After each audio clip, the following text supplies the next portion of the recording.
Hi，Calorie 的节目，然后呢这一集呢会全部以英文为主，然后呢所以呢我会尽量收声，然后就有Joshua 去讲，那我不明白的话呢我会尝试问。OK，I'm back to Joshua. All right, good evening, everyone.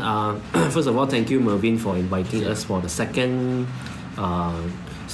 talk show for this month. And this whole month, we're actually focusing more on safety and also development, because both of these things, I believe, it links back together to our own being lah.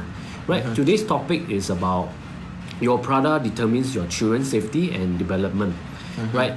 Sitting beside me is my partner, business partner, Kevin Koo. Right. Later we will go through our profile so that you can get to know more about us and what we actually do for our society lah. Right. So we will actually go through the topic first. The topic is very interesting. The name PRADA. Your PRADA determines. Is it your handbag? Is your handbag going to determine your children's safety? That's the question. Right. But in my topic, PRADA, it actually means PRADA. We have five alphabets, right? 1, 2, 3, 4, 5.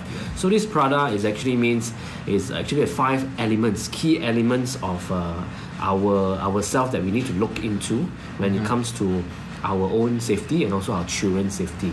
So when I talk about children normally with the age of 1 year old to about 17 years old. So all these are the age that we are looking for, because when we talk about children, people think, oh, children are maybe 1 year old to 7 years old.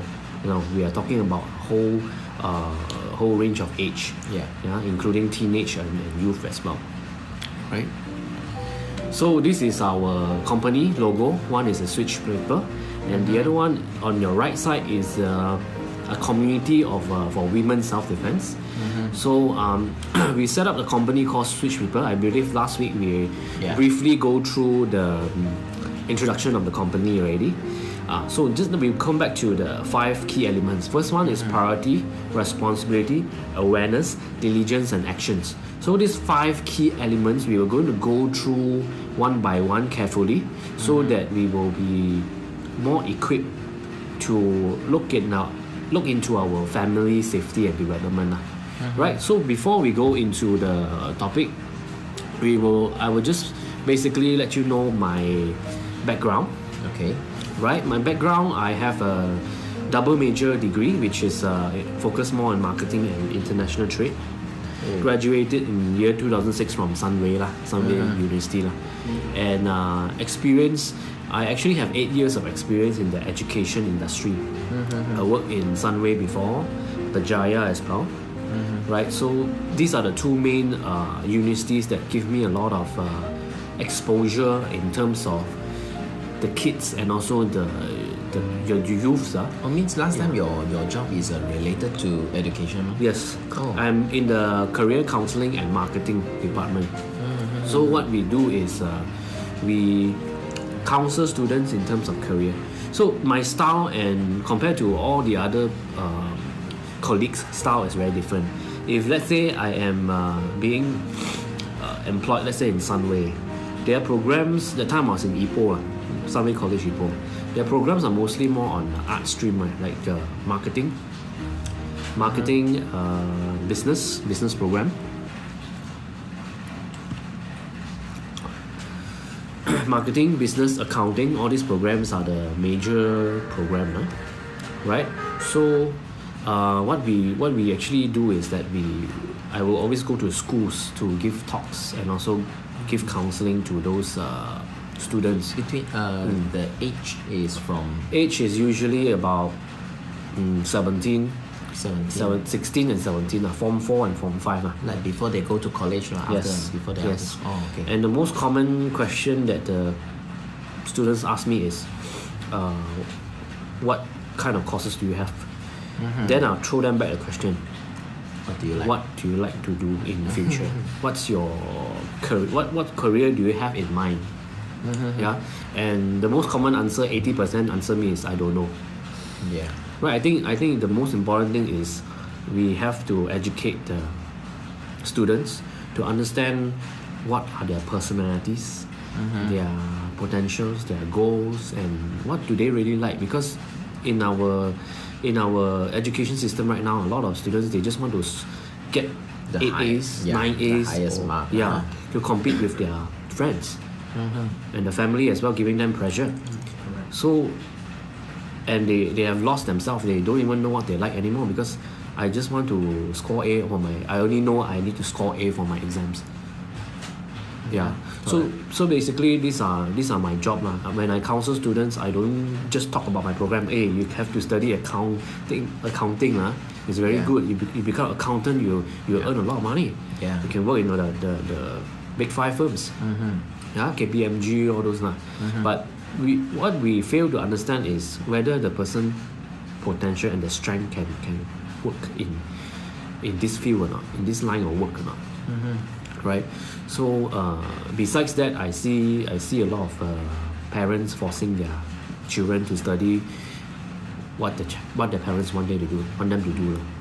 Right? There's a very sad situation whereby some of the students fail the exam and they don't even know why. Yeah, so this is my 8 years of experience in education. Then I went into banking, finance, and real estate, handle more on mortgages and financial planning, right? And what makes me come out to explore is because I found my passion, I found my potential, and I think for the past 10 years or past 8 years ago, I'm just like anyone else. I don't know what to do. What should I do? I just want to work and get money. So money is my main motivation to do a particular job lah. But I don't feel happy lah.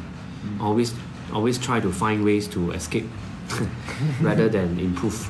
So all these things will come into effect, right? Then I will just continue on with my slide. Right, so martial arts is 15 years of experience in different kind of martial art. My Sifu is actually the last time you mentioned. Sifu Lim is actually registered under Bruce Lee Foundation.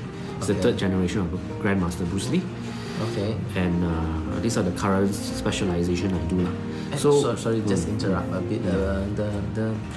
The Sifu Lim, he learned from where? He learned from Hong Kong or from Malaysia. Malaysia, there is a Sifu who came here and taught him. So the Sifu is no longer here, passed away already. But he is a certified trainer and registered under Bruce Lee Foundation. So the things that he taught us really practical in use in terms of street self-defense. Okay. Yeah. So one thing is that besides learning martial arts, we also learn philosophies. Yeah. It's one of the strongest philosophies that is grounded in JKD, Jeet Kune Do. Because besides learning how to fight, you need to know how to apply those philosophy into your life. Yeah. You cannot just know, I know how to punch, I know how to hit a person down. But what about preventing yourself from getting into trouble? Because the things that you know can kill someone. Yeah, correct. So for me, I will always try to avoid confrontation, even though I know martial arts, because if you do not avoid, you may kill the person. Yeah, so we are taught to love a life, love 珍惜一个生命. Okay. So without further ado, I will pass the time to my partner Kevin Khoo to introduce himself a little bit.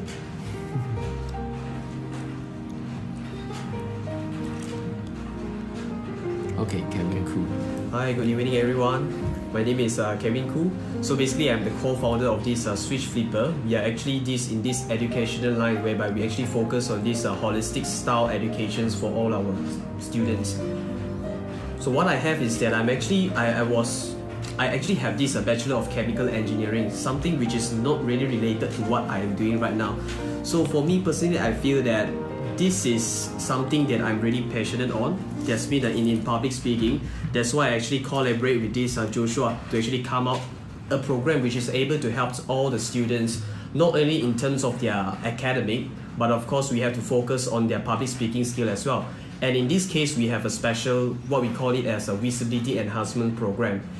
And apart from this, I also have about like 18 years of this public speaking experience. So some of these people, like for example, 18 years. I kind of foresee this kind of reactions because many people, when I say that, well, this fellow looks so young, Because so he looks it's so like young. it's like impossible that he has like 18 years of public speaking experience. Now the reason behind this is that I started my public speaking skill at the age of 11 years old. Okay. So you all kind of know how old am I right now.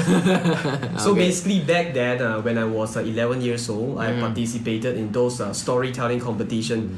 So back then there's no such thing as public speaking for primary school. So I started my public speaking skill during my primary school time. So back then I was privileged enough because I have a very good mentor.